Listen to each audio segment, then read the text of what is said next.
রমজানে কাবা শরীফ প্রাঙ্গণ থেকে ৪,০০০ মুসল্লিকে গ্রেফতার করেছে সৌদি আরব। নেতিবাচক আচরণের জন্য এই ৪,০০০ মুসল্লিকে গ্রেফতার করা হয়েছে বলে জানিয়েছে মধ্যপ্রাচ্য ভিত্তিক সংবাদ মাধ্যম গালফ নিউজ। জানা যায়, ওমরাহর ভুয়া অফার দিয়ে বিদেশিদের সঙ্গে প্রতারণা করার অভিযোগে ৩৫টি প্রতারক প্রতিষ্ঠানকে শনাক্ত করে সেগুলো বন্ধ করে দিয়েছে দেশটির সরকার। মুসল্লিরা যেন নির্বিঘ্নে এবং নিরাপত্তা সহ কাবায় ইবাদত বন্দেগী করতে পারেন সেটি নিশ্চিতে যে ব্যবস্থা গ্রহণ করা হয় সেটিরই অংশ হিসেবে ৪,০০০ জনকে গ্রেফতার করা হয়েছে।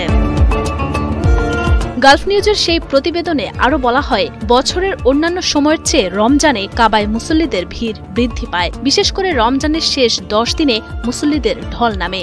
এ সময়ে অনেকে ওমরাহ করার চিন্তাভাবনা করে থাকেন। ভিড় কমানোর জন্য মুসল্লিদের কিছু নির্দেশনা দিয়েছে সৌদির হজ ও ওমরাহ মন্ত্রণালয়।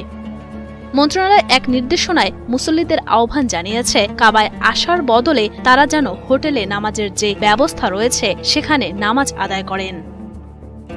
এর আগে ভিড় কমাতে এবারের রমজানে একজন মুসল্লিকে শুধুমাত্র একবারই ওমরাহ করার সুযোগ দেওয়ার সিদ্ধান্ত নেয় সৌদি। ওমরাহ করতে সৌদির সরকারি ওয়েবসাইট নুসুকে অনুমতি নিতে হয়।